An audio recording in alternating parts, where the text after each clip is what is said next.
자, 열왕기상은 이 솔로몬 왕부터 나라가 분열되고 그 이후에 모든 그 삶을 적은 것인데, 왕으로 보면 이제 그 마지막에 아합 왕까지, 그러니까 열왕기상에 가장 많은 부분을 차지하는 것이 북왕국 이스라엘의 아합 왕 때 이야기입니다.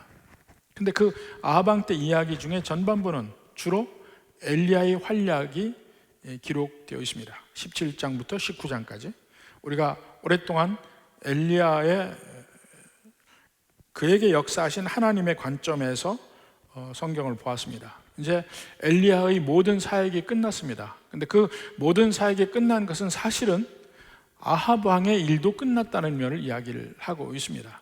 이제 엘리야가 19장에서 이제 그의 모든 사역을 끝나고 엘리사에게 기름 붓고 이제 엘리야는 그야말로 끝이 납니다. 이제 뭐 잠깐 뒤에서 나오기는 하지만 열왕기하에 엘리사에게 넘겨주는 장면에서 나오는 것이지 엘리야의 사역은 끝이 납니다.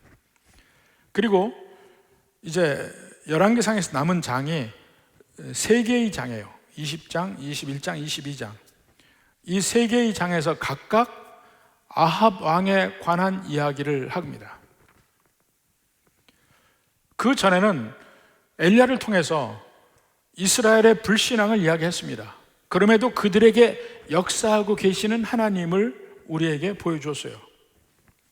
근데 이제 엘리야 일이 끝난 다음에 아합 왕의 실패를 세 번에 걸쳐서 3부작이라고 이야기해요. 트라이얼로지라고 세 번에 걸쳐서 이야기합니다. 오늘 20장은 이 아합 왕의 연약함이라 할까요? 우유부단함이라고 할까? 아니면 우둔함이라고 할까?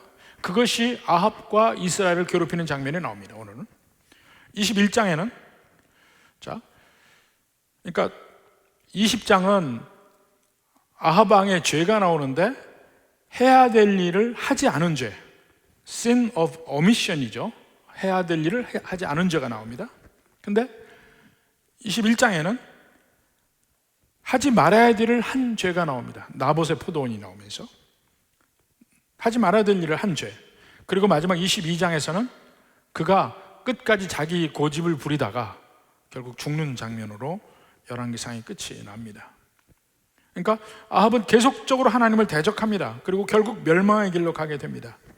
그래서 열왕기상에서 사실은 가장 대표적인 왕, 그러니까 그 열왕기상하 전체가 이스라엘 왕국이, 그러니까 남왕국, 유다, 북왕국, 이스라엘을 포함해서 이스라엘 왕국이 어떻게 그 하나님의 명령을 지속적으로 어기면서 갔던가, 끊임없이 하나님께서 은혜를 베풀매도 불구하고 계속해서 하나님을 떠나갔던가, 이것을 계속 이야기하는 것이 열왕기상하예요. 그래서 그들의 죄를 고발하고 있죠. 그리고 그 모든 근거는 모세오경 또는 그 중에 신명기가 그 근거로 제시되고 있습니다. 거기 적용되는 법이에요. 그래서 이 책들을 전체를 신명기적 역사서라고 합니다. 신명기의 관점에서 이스라엘을 고발한 성경책이에요. 역사서입니다. 자, 오늘 20장에서는 이제 긴 장이지만 사실은 크게 세 분락으로 나눠져 있습니다. 먼저 아람 왕 벤하닷이 사마리아를 공격한 그 사건, 두 번째는 아벡을 공격한 사건, 마지막에는 그 이후에 선지자와 아합 왕과의 대화 중에 또 에필로그가 나옵니다. 이렇게 크게 세 수로 나눠 볼 수 있습니다. 자, 먼저 1절부터 22절까지를 보면 이 벤하닷이 사마리아를 침공하는 그 장면을 보고 있습니다. 빠르게 쭉 앞에서부터 한번 보면서 넘어가겠습니다. 자, 1절, 2절을 보면 아람 왕 벤하닷이 32명의 왕들과 연합해서 사마리아를 침공합니다. 1절에 보니까 아람 왕 벤하닷 왕이 그의 군대를 다 모으니 왕 32명이 그와 함께 있고, 아마 그 왕이라고 하지만 벤하닷 왕 밑에 족장들일 거라고 생각을 합니다. 그러니까 이 중국의 경우도 보면 왕이라 하는 것은 일종의 분봉왕적이었어요. 제일 중국 전체의 왕이 천자죠. 천자이고 그 밑에 여러 왕들이 있었습니다. 그 천자가 그 왕들을 책봉을 해요. 그러면 그 중세시대 어떤 영주처럼 그 한 부분을, 땅의 부분을 한 나라처럼 다스리는 그 왕들 얘기합니다. 여기도 바로 그런 면인 것 같아요. 그래서 사마리아에 가서 칩니다. 치면서 먼저 2절에 보니까 사자들을, 그 북왕국 이스라엘의 수도죠, 사마리아가 그 성 안에 있는 아합 왕에게 이제 사자를 보냅니다. 3절에 보니까 자기 조건을 이야기해요. 내 은금은 내 것이요, 내 아내들과 내 자녀들 아름다운 자 내 것이라. 그러니까 4절에서 아합 왕이 그걸 묵시적으로 인정해. 예, 맞습니다, 그렇습니다. 이제 일부러 그렇게 굴욕적으로 이야기하는 것은 받아들임으로써 아합 왕이 우리는 당신 나라의 속국입니다, 이것을 인정하고 있습니다, 아합 왕이. 그런데 이렇게 속국으로 인정하는 것만으로 부족하고 실제적으로 벤하닷 왕이 욕을 하는 새로운 메시지가 5절 6절에 나옵니다. 자, 새로운 메시지 봅시다. 5절 6절. 사신들이 다시 와서 이르되 벤하닷이 이르노라. 이제 벤하닷의 말을 전하고 있죠. 내가 이미 내게 사람을 보내 말하기를 너는 내 은금과 아내들과 자녀들을 내게 넘기라 하였거니와. 근데 더 구체적으로 합니다. 내일 이맘때 내가 내 신하들을 내게 보내리니 그들이 내 집과 내 신하의 집을 수색하여 내 눈이 기뻐하는 것을 그들의 손으로 잡아가리라. 이제 구체적으로 직접 가져간다는 얘기예요. 그러니까 이것은 얘기가 좀 다른 얘기죠. 네 건 전부 원래 다 내 거야. 그렇죠, 전부 왕 것입니다. 그래? 그러니까 내일 가서 다 가져올 거야. 그건 좀 곤란한데요, 뭐 이런 식입니다. 이렇게 하니까 아합 왕이 이스라엘의 장로들을 불러서 회의를 합니다. 7절, 8절, 9절에 보니까. 자, 벤하닷 왕이 이렇게 내 것을 요구합니다. 근데 보면 재밌어요. 전부 자기 거야. 보십시오. 7절에 보면, 자, 벤하닷 그가 내 아내들과 내 자녀들과 내 은금을 빼앗으려고, 전부 자기 거야. 사람을 내게 보냈으나 내가 거절하지 못하였노라. 그러니까 장로와 백성들은 듣지도 말고 허락하지도 말라. 그래서 답을 합니다. 내가 할 수 없나이다. 9절에서 이야기합니다. 그러니까 아람의 벤하닷이 협박을 합니다. 그래? 그러면 너를, 사마리아를 완전히 내가 부스러뜨리겠다. 10절에 이야기합니다. 그러니까 11절에 아합 왕이 뭐라 합니까? 이스라엘 왕이 대답하여 이르되, 아합 왕이 갑옷 입는 자가 갑옷 벗는 자 같이 자랑하지 못할지니라. 갑옷 입는 자는 싸움을 시작하려고 갑옷을 입잖아요. 갑옷을 벗는 자는 싸움을 끝나고 벗잖아요. 싸움 하기도 전에 이미 싸움 끝난 것처럼 얘기하지 마라 이겁니다. 싸워봐야 알지, 뭐 이런 얘기입니다. 그러니까 드디어 벤하닷이 싸움 준비를 합니다. 12절에 진영을 치라. 성읍을 향하여, 사마리아 성읍을 향해 진영을 칩니다. 근데 이때도 아람 군대는 훨씬 많습니다. 이스라엘은 절체절명의 위기. 그러니까 그래도 이제 성이 있으면 공격하는 사람보다 지키는 사람이 적어도 지킬 수 있으니까 그걸 믿고 이제 지키지만 사실 큰 대책은 없습니다. 근데 그때 뜬금없이 한 선지자가 나타납니다. 13절에 보십시오. 한 선지자가 이스라엘의 아합 왕에게 나아가서 이르되, 선지자가 나타나, 이름도 몰라요. 근데 여호와의 말씀을 전합니다. 여호와의 말씀이 네가 이 큰 무리를 보느냐? 무리가 커요. 아람 군대는 많습니다. 내가 오늘 그들을 내 손에 넘기리니 너는 내가 여호와인 줄 알리라. 아합 왕이 그러니까 그 소리를 듣고 눈이 번쩍 띄어서 이제 구체적으로 묻습니다. 아합이 이르되 누구를 통하여 그렇게 하시리이까? 하나님, 누구를 그러면 전쟁에 내보내면 됩니까? 그러니까 여호와의 말씀이 각 지방 고관의 청년들로 하리라. 각 지방마다 거기에 고관의 청년들로 하리라. 아합이 이르되 누가 싸움을 시작하리이까? 싸움 앞에 선봉에는 누가 나가야 됩니까? 그러니까 왕이니이다. 아합 당신이 나가야 됩니다. 자, 여기서 보면 갑자기 선지자가 나타났어요. 아합 왕이 아니면 이스라엘 백성들이 선지자를 찾은 것도 아니에요.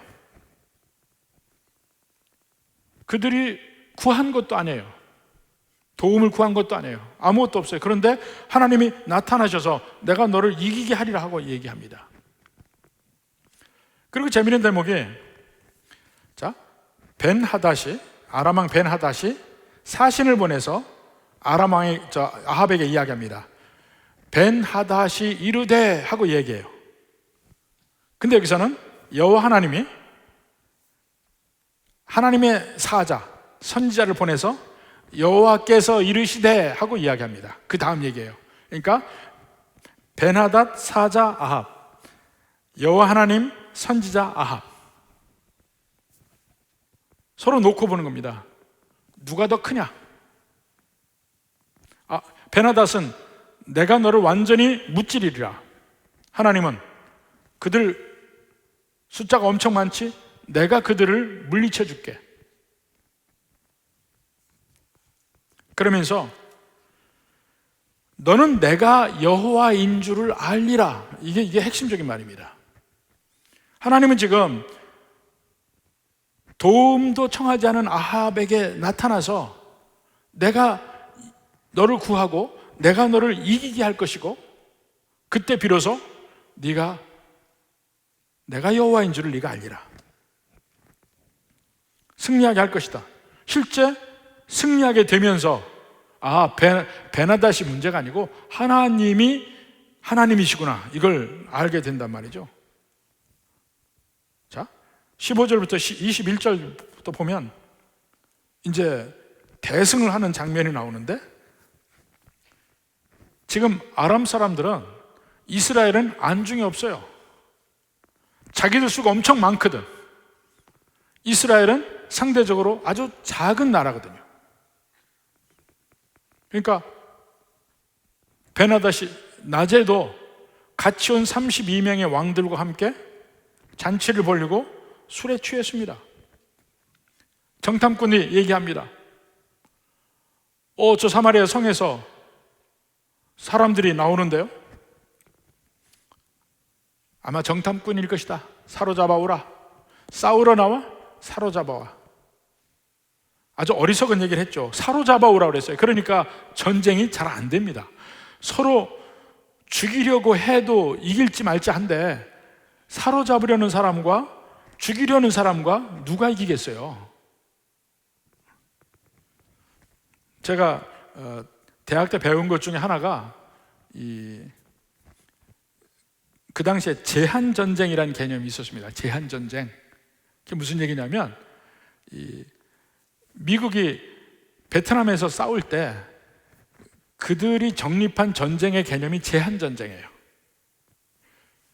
절대로 17도선을 우리 38선과 같은 선이죠. 베트남에서는 17도선을 절대로 넘어가지 않는다. 넘어갔단 잘못하면 중국하고 마주 싸울 수가 있으니까 거기는 건드리지 말고 이 밑에 내려오는 밑에 안에 있는 베트공만 섬멸한다. 이 작전으로 싸웁니다. 그러니까 마치 말도 안 되는 것이, 미국하고 월맹하고 싸우면 당연히 미국이 이기죠. 그런데 미국이 도입한 제한전쟁의 개념 때문에 미국은 질 수밖에 없는 전쟁을 합니다. 엄청나게 소모하면서도, 그러니까 조그만 아이하고 큰 사람하고 싸우는데 양손 발 다 묶어놓고 그리고서 싸우는 거예요. 그리고도 이기겠다고 하는데 말도 안 되는 얘기입니다. 우리 그때도 제한전쟁, 리미티드 워라는 개념은 정말 말도 안 된다 그랬는데, 실제로 엄청난 미국의 국력이 거기서 소모됐고 수많은 미국의 청년들이 거기서 죽었고, 그러면서 전쟁은 지었습니다. 미국이 진 거의 유일한 전쟁이에요, 베트남이. 그 이후로 미국이 지금까지 부채의 늪에서 벗어나지 못합니다. 그 전까지는 대단히 건강한 나라였어요. 근데 그 말도 안 되는 제한전쟁의 개념으로 싸우다 그렇게 당했거든. 지금 벤하닷도 자기들이 아주 힘이 세다는 걸 의식하고 사로잡아와. 이게 일종의 제한전쟁의 개념이에요. 상대편은 죽이려고 나왔고 숫자가 적어도 이길 수밖에 없는 그런 전쟁이에요. 그러나 그건 어디까지나 우리 인간이 본 것이지만 여하튼 인간적인 눈으로 봐서도 베나닷이 질 가능성이 대단히 많은 전쟁을 지금 하고 있구나 이렇게 느끼는 겁니다. 근데 그들은 사로잡으라 해서 잡으려고 하지 죽이지는 못하고 하니까 밀리죠. 결국은 19절 20절 봅시다. 각 지방 고관의 청년들과 그를 따르는 군대가 성읍에서 나가서, 이 인간적으로 설명도 가능합니다. 이 노블리스 오블리제라는 말이 있잖아요. 특히 영국에서 그 말이 나옵니다. 그러니까 영국의 군인들의 장교는 귀족 출신들이에요. 귀족 출신들은 전부 군인을 갖고 군인의 장교들입니다. 특히 그 해군을 많이 갔습니다. 그래서 1차 대전, 2차 대전을 봐서 보면 특히 영국 전체 국민 중에 사상자 수의 비율에 비해서 귀족들의 사상자의 비율이 훨씬 높습니다. 그들이 더 많이 죽었어요. 그래서 영국이 지금도 귀족 시스템을 인정하고 있는 거예요. 그들이 더 희생한다. 그들이 앞장선다. 지금도 전통적으로 왕족의 남자들은 반드시 군대를 가게 되어 있습니다. 군대를 가서 전쟁터에 나가고 그렇게 해요. 그게 노블리스 오블리제. 귀족들은 아니면 그 사회 상류층은 오히려 그 사회에 책임을 다한다. 뭐 그런 얘기입니다. 그러니까 여기서도 고관의 청년들이 앞장서 나가니까 다른 사람들은 같이 한 마음으로 나가서 싸울 수 있는 거예요. 그러니까 인간적인 개념으로 봐도 이것이 참 총력전을 벌일 때는 먼저 상류층 사람들이 아니면 있는 사람들이 높은 사람들이 먼저 솔선수범을 하는 게 맞다 이겁니다. 근데 그 식으로 지금 전쟁을 하고 있는 거예요. 자, 그러니까 그들을 따르는 군대가 성읍에서 나가서 각각 적군을 쳐 죽이매. 그러니까 애초에 숫자가 아람 군대가 많다 하더라도 전쟁을 임하는 자세가 틀립니다. 그러니까 아람 사람이 도망하는지라 이스라엘이 쫓으니 베나닷도 잔치를 하다 말고 갑자기 문제가 생겨 도망합니다. 그래서 그때 크게 이겼더라. 그러니까 인간적인 면에서 그들이 이긴 이유를 여러 가지 면으로 설명할 수 있습니다. 그렇지만 이미 하나님이 선포했죠. 내가 오늘 그들을 내 손에 넘기리니 하고 얘기합니다. 하나님이 넘겨주신 거예요.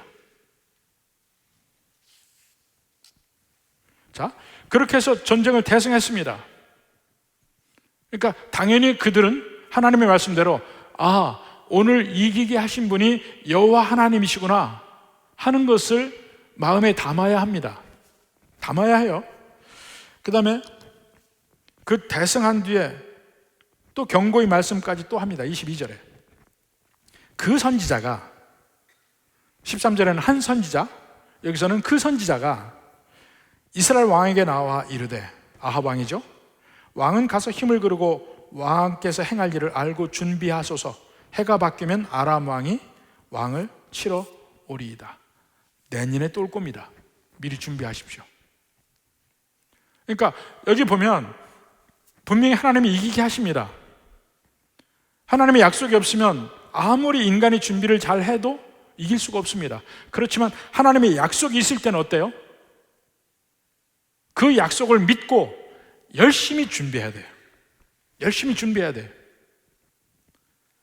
내일 수능 보는 학생들도 우리 기도합니다. 근데 지네도 준비해야 돼. 지네도. 하나님의 약속이 있으면 열심히 준비해야 돼요. 아무리 하나님의 약속이 있어도 그 약속을 믿고 거기에 따라 반응하는 사람이 아니면 하나님의 복을 받을 수 없습니다. 그러니까 미리 준비하라고 그러잖아요. 내년에 또 공격 올 테니까 준비하시오. 자, 여기 1차 사마리아를 침공한 아람왕 베나닷의 전쟁, 이제 패퇴하고 이스라엘이 승리하고 끝났죠. 다시 한번 생각해 보십시오. 아합은 처음부터 하나님을 찾은 적도 없어요. 하나님이 오셔서 이긴다고 약속하고 그들을 다시 힘을 북돋우고 어떻게 하라고 구체적으로 지시까지 하고 하나님이 전쟁으로 싸우신 겁니다. 근데 항상 그 마지막에 너는 내가 여호와인 줄을 알리라 하고 얘기했어요. 그 전쟁에서 이기고 난 다음에 이스라엘의 여호와 하나님이 진짜 하나님이구나, 이것을 알게 된다는 겁니다. 근데 이 하나님 여호와가 누구신지 알게 되는 것이 곧 거기에 따른 삶의 변화, 생각의 변화, 이것이 따르게 되는 겁니다. 하나님이 내게 이러한 은혜를 베푸셨다, 이걸 깨달을 때 변화가 있단 말입니다. 그러니까 하나님이 거기서 역사하셨다는 사실을 안 다음부터는 원래 옛날의 삶으로 되돌아갈 수 없습니다. 이제는 그 하나님과 동행하는 삶을 살게 되는 것입니다. 여기서 또 두 번째 전쟁에서도 뭐라 하냐면, 그 23절에도 보면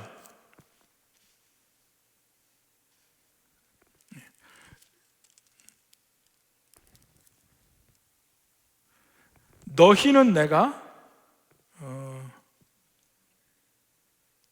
23절에 28절에 보면 너희는 내가 여호와인 줄을 알리라 하는 말이 있습니다. 여기 너희는 이스라엘 백성들을 가리키는 거예요.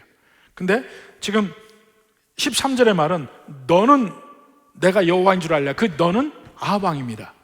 그러니까 사마리아를 침공했을 때는 너는 내가 여호와인 줄 알리라, 아합 왕에게 얘기하고 있고, 그 다음에 두 번째로 아벡을 침공할 때는, 아벡은 사마리아에서 좀 동쪽으로 떨어진 데입니다. 근데 거기를 침공할 때는 이스라엘 백성을 향해서 너희가 내가 여호와인 줄 알리라. 두 가지 말. 그 대단히 중요한 말입니다. 두 번에도 승리할 때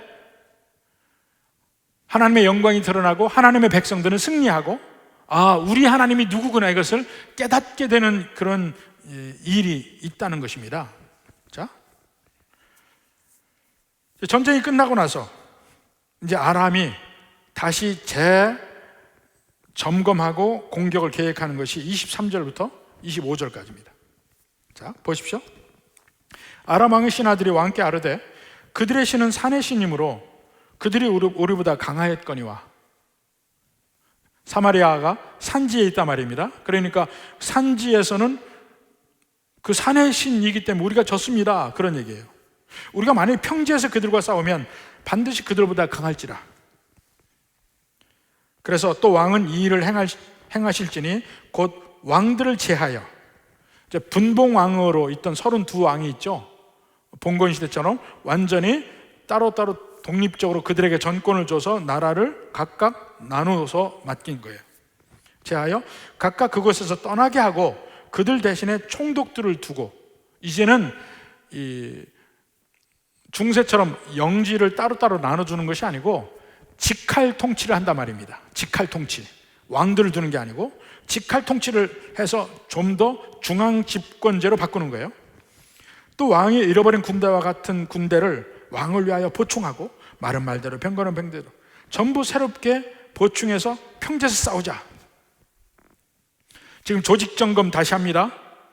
왕제도 없애고 총독을 세웠습니다. 군대, 말, 병거 전부 새로 보충했습니다. 새로운 전략이 뭐예요? 평지에서 싸운다. 이제는 산에 올라가 싸우는 게 아니고 평지에서 싸운다. 그래서 이제 아벡을 미리 점령하고 거기서부터 싸우기 시작하는 것입니다. 그런데 그렇게 그들이 온갖 것으로 준비를 해도 그들은 패전할 수밖에 없습니다. 왜 그럴까요? 그들은 여호와 하나님을 잘 몰라. 누군지를 몰라. 이스라엘의 신이 누군지를 잘 모릅니다. 그래서 질 수밖에 없어요. 여하튼 그들이 해가 바뀌고 나서 다시 공격을 합니다. 26절, 27절. 해가 바뀌니 베나다시 아람 사람을 소집하고 아벡으로 올라와서, 이번에는 아벡이에요. 올라가서 이스라엘과 싸우려 하매. 그래서 이스라엘 자손도 싸우려고 합니다. 근데 차이를 보니까 27절 후반부에 보니까 이스라엘 자손은 두 무리의 적은 염소떼와 같고 숫자가 적은 거예요. 아람 사람은 그 땅에 가득하였더라. 평지니까 더 많이 보일 거 아니에요. 그때에 이 환경을 보면 또 절망적인 순간이잖아요. 이스라엘 백성들에게 그 전에는 어찌어찌 이겼다 하지만 지금 보니까 또 저 아람 사람의 숫자 많음, 거기에 비해서 상대적으로 우리를 보니까 두 무리의 적은 염소떼 같아.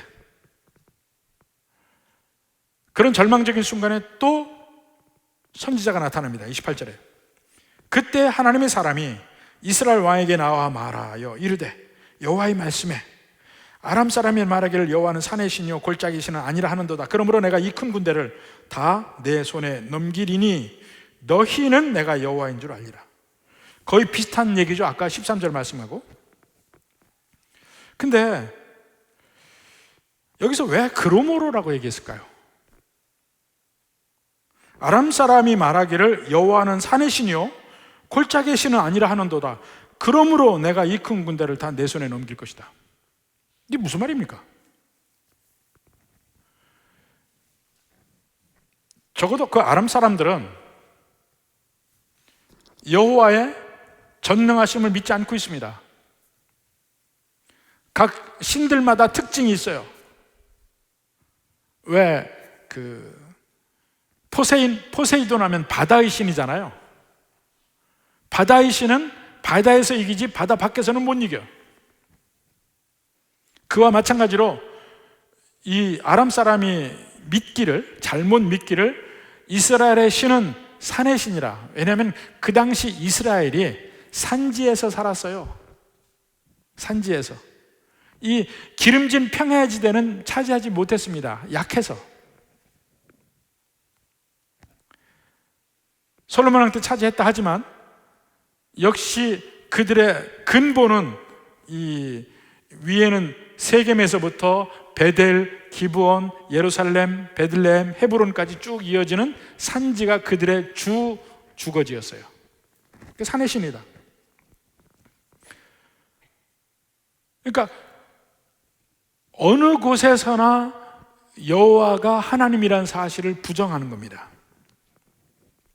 그러니까 여호와 하나님의 전능하심을 믿지 못하는 거예요. 그 삶의 일부분은 간섭하셔.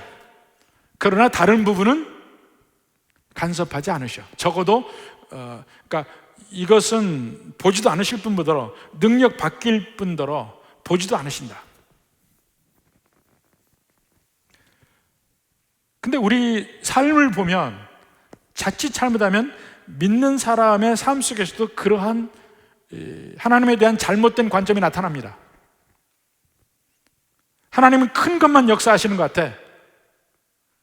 근데 여기 있는 이 작은 곳에 나의 이 작은 문제는 관심이 없으시겠지? 하고 생각해서 기도조차 안 해. 저 큰 하나님이 어찌 이 작은 나에게 관심이 있을까? 나의 기도를 들으실까? 미국의 유명한 미국 건국 초기에 벤자민 프랭클린이라고 있습니다. 그 벤자민 프랭클린이 그 당시에 유명한 설교자였던 그 조지 위필드에게 편지한 내용이에요. 하나님이 우주의 크신 일들은 간섭하시는데 우리의 삶의 작은 부분은 간섭하지 않으신다. 그것들은 우리 각자의 지혜로 살아가는 것이다. 지혜로우면 잘 극복할 것이고 그렇지 못하면 넘어질 것이고,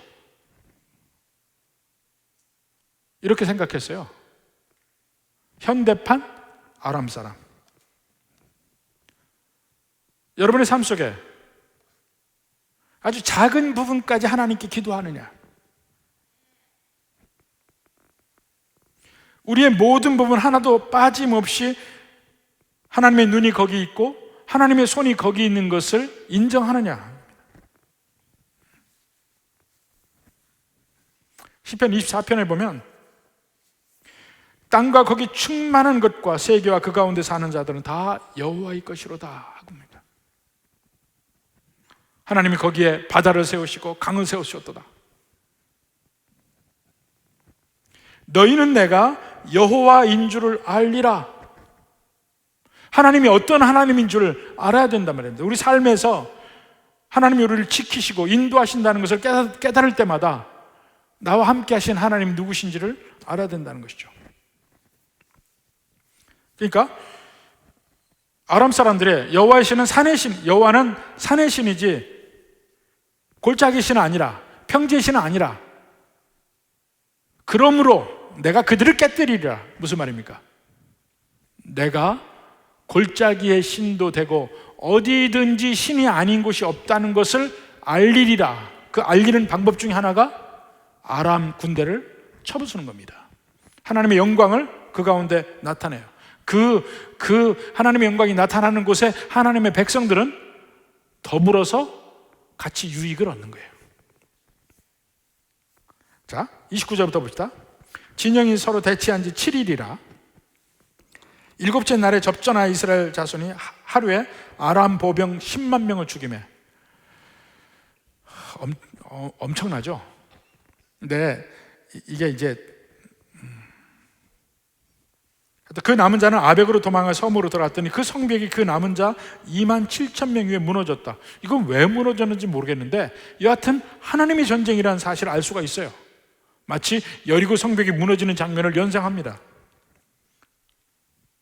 그들도 열심히 싸웠고 그들이 이렇게 기적적으로 10만 명이나 죽일 수 있었던 것은 하나님의 역사심이라는 것을 보여주고 있는 겁니다.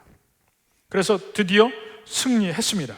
전쟁에 승리해서 이제 아합과 베나닷의 관계가 역전이 됩니다. 31절부터 34절까지 봅시다. 그러니까 거꾸로 이제는 베나닷의 신하들이 아합에게 와서 왕의 종 베나닷이 말하기를 하고 낮은 자세에서 이야기합니다. 그러니까 거기서 그 자기보다 훨씬 크고 높은 줄 알았던 그 베나닷 왕이 아합이 생각할 때 자기한테 왕의 종 베나닷 하고 이야기하니까 아합이 갑자기 정신이 혼미해졌어요. 교만해져서 정신이 혼미한 거야. 내 것은 전부 당신 건이다 한 그 왕 아니에요. 그 엄청나게 큰 왕이잖아요. 근데 전쟁에 한번 이겼더니 그 왕이 거꾸로 자기가 그렇게 높이 봤던 왕이 나는 당신의 종인이다 하고 밑으로 기어들은 거예요. 그러니까 감격해서 아합 왕이 하는 말이 뭡니까? 32절 끝에 그가 아직도 살아있느냐? 그는 내 형제이니라. 지금 정신 나간 소리 하는 거예요. 자기를 그렇게 죽이려고 자기 모든 걸 다 뺏으려고 했던 사람이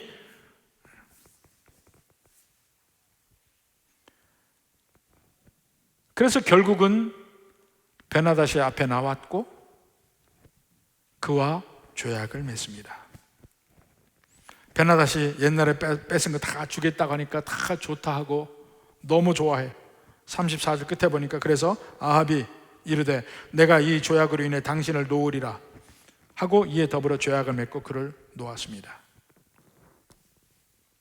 근데 자, 이 34절 지금 우리가 긴 장 43절까지 된 이 말씀을 읽었는데 그 중에 1절부터 34절까지는 이게 좀 길지만 서론이에요. 사실은 설교가 거의 끝나가지만 지금까지는 서론밖에 한 게 아닙니다. 이 서론이에요. 이 뒷말을 하기 위해 있었는 거예요. 사실은. 자, 그 다음에 장면이 바뀌어서 선지자가 나옵니다. 보십시다. 35절부터 선지자인 무리 중 한 사람이 여호와의 말씀을 그의 친구에게 이르되 너는 나를 치라. 이게 무슨 말이냐면 하나님이 내게 명령했는데 너 보고 나를 치라고 그랬어. 그러니까 날 쳐. 그러니까 그 친구가 싫다, 나는 안 친다. 그랬습니다. 그러니까 36절에 뭐라 했어요? 그가 그 사람에게 이르되 내가 여호와의 말씀을 듣지 아니하였으니 네가 나를 떠나갈 때 사자가 너를 죽이리라. 근데 실제로 사자가 그를 죽였어요. 그가 또 다른 사람을 만나 이르되 너는 나를 치라. 여기서도 여호와의 말씀이 내게 임했다 하고 나를 치라 한 것이죠. 그러니까 그 사람이 쳤습니다. 제대로 상하도록 쳤어요. 자, 이 장면 참 희한한 장면이지만 뭘 얘기하고 있습니까? 하나님의 말씀이 임하면 그것이 이해되지 않더라도 순종해야 된다는 거예요. 그 이해되지 않더라도 순종해야지, 자기 뜻에 이해되지 않는다고 해서, 자기 생각에는 그게 아닌 것 같다고 해서 순종하지 않으면 사자에게 잡혀갈 수 있어요.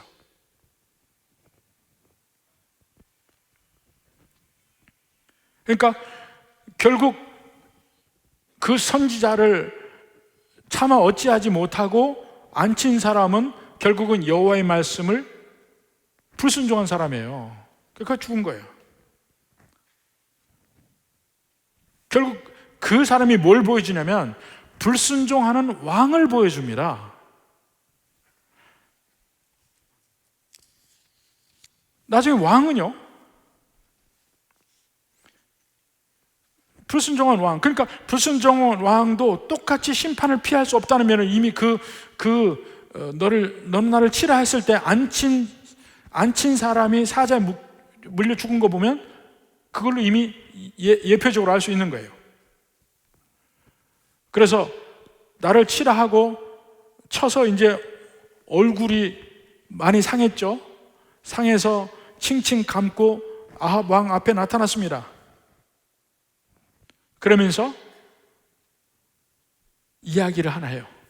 마치 다윗 왕 앞에 나단 선지자가 이야기를 하죠. 양 99마리 가진 부자가 또 한 마리 있는 가난한 사람에게 한 마리를 요구할 때 그 이야기를 하던 것과 비슷하게 이 선지자가 아합 왕 앞에 가서 이야기합니다. 전쟁터에서 한 사람이 포로를 나에게 맡겨두고 꼭 지키라. 이를 놓치면 그 생명을 내게서 찾겠다. 아니면 1달란트를 내라. 이렇게 했는데 내가 놓쳤습니다. 어떻게 할까요? 그러니까 하방이 뭐라 합니까? 40절 후반부에 내가 스스로 결정하였으니 그대로 당하라. 그러니까 바로 그 다음에 말이 뭡니까? 당신이 그거예요. 하나님이 벤하닷을 죽이기로 하고 전쟁에서 당신을 이기게 하였는데 당신은 하나님의 말씀을 어기고 왜 벤하닷을 살려줍니까? 왕이 한 말이 그대로 넘어가는 거예요. 내가 스스로 결정하였으니 그대로 당하라. 그 말이 왕에게 들어가는 말입니다. 하나님이 멸하기로 작정한 사람을 당신이 살려줬잖아요. 42절에 그가 왕께 아뢰되 여호와의 말씀이 내가 멸하기로 작정한 사람을 내 손으로 놓았은즉 내 목숨은 그의 목숨을 대신하여 내 백성은 그의 백성을 대신하리라. 아합이 그를 살려준 것은 워낙에 그 아람을 높이 봤을지도 모릅니다. 벤하닷 왕을. 또 다른 사람 앞에서 자기 이미지를 좋게 하려고 했을지도 몰라요. 이미 전쟁은 이겼으니까 자기가 아량이 있는 사람으로 보이고 싶었을지 몰라요. 그러나 결국은 아합이 봐야 될 것은 하나님의 뜻을 봤어야 되는데 하나님의 뜻을 안 봤다는 것이죠. 오히려 하나님의 뜻을 무효화시킨 면이 있죠. 이런 면을 읽을 때 보면 이 아합 왕이 잘했냐 못했냐 이거 가지고 중점적으로 따지는데요, 사실은 하나님의 관점에서 봐야 합니다. 하나님의 관점에서. 지금 아합 왕이 끊임없이 잘못했어요. 엘리야 시대에서부터 그 잘못이 축적되고 이제 마지막에 축적되는 그 광경이 나온 겁니다. 해야 될 일을 하지 않았을 때의 아합의 죄. 그럼에도 불구하고 그 전체에서 계속 하나님의 백성들을 지키려고 하는 하나님의 은혜가 계속 그들에게 임해요. 이미 죄악 중에 있는데도 하나님의 은혜는 계속해서 임하고 있습니다. 그래서 이 베나닷을 없애는 이유가 마치 이걸 보면은 이 신약의 백성들은 왜 하나님은 이렇게 자꾸 죽이려고 하나? 왜 너는 그 베나닷을 안 죽였냐? 하고 이야기하는 하나님을 보고 굉장히 엄한 하나님이라고 생각을 하는데 사실은 하나님이 자기 백성을 지키는 방편이에요. 자기 백성을 지키기 위해서 벤하닷을 죽여야 해. 그러니까 외부의 적을 죽여야 그 하나님의 백성이 평안하고 안전하단 말입니다. 그래서 죽이려고 하는데 그 아합은 자기 하나님의 백성을 지킬 자격이 없게 되는 거예요. 그래서 그걸 이야기해 줍니다. 그러면서 뭐라 합니까? 제일 마지막에 내 목숨은 그의 목숨을 대신하고 내 백성은 그의 백성을 대신하리라. 함께 왕과 그 백성의 같은 어떤 이 공동체적인 면이 여기서 같이 나타납니다. 하나님의 백성들이 다 마찬가지죠. 그러면 신약의 예수님은 훨씬 더 사랑이 많으시고 온유하신 분인데 하고 생각할지 모르지만 신약의 예수님도 마찬가지입니다. 자기 백성을 위해서 목숨을 버리지만 그러나 그 백성의 거룩함을 위해서는 강하게 이야기를 하십니다. 마가복음 9장 봅시다. 9장 42절부터 봐요. 또 누구든지 나를 믿는 이 작은 자들 중 하나라도 실족하게 하면 차라리 연자 맷돌이 그 목에 매어 바다에 던지는 것이 나으니라. 만일 내 손이 너를 범죄하게 하거든 찍어버리라. 45절에 내 발이 너를 범죄하게 하거든 찍어버리라. 47절에 만일 내 눈이 너를 범죄하게 하거든 빼버리라. 이것이 예수님이 이야기하는 믿는 백성들의 거룩함입니다. 그러니까 결국 마지막 43절에 이스라엘 왕이 근심하고 답답하여 그의 왕궁에 돌아가려고 사마리아에 이르니라. 근심하고 답답하다고 했는데 그는 여기서 회개한 것이라고 생각하지 않습니다. 그냥 근심해요. 선지자에 대해서 화가 나고 하나님에 대해서 화가 나고 그 마음이 그냥 근심하고 답답했다고 얘기합니다. 이제 마지막 아합 왕의 파국으로 치닫는 광경이 다음 또 그 다음에 나오게 됩니다. 우리 믿는 백성의 삶에서 이렇게 끊임없이 나오는 이러한 면, 그러면서 하나님은 계속해서 하나님께서 그 은혜를 베푸시고 하면서 지키시는 장면이 열왕기 상 그 다음에 열왕기 하까지 계속해서 나옵니다. 하나님의 참으심, 하나님의 참으심, 하나님의 참으심. 그 가운데 온전히 주님을 제대로 알고 주님의 은혜 안에 있는 주의 백성 되기를 주님의 이름으로 축원합니다.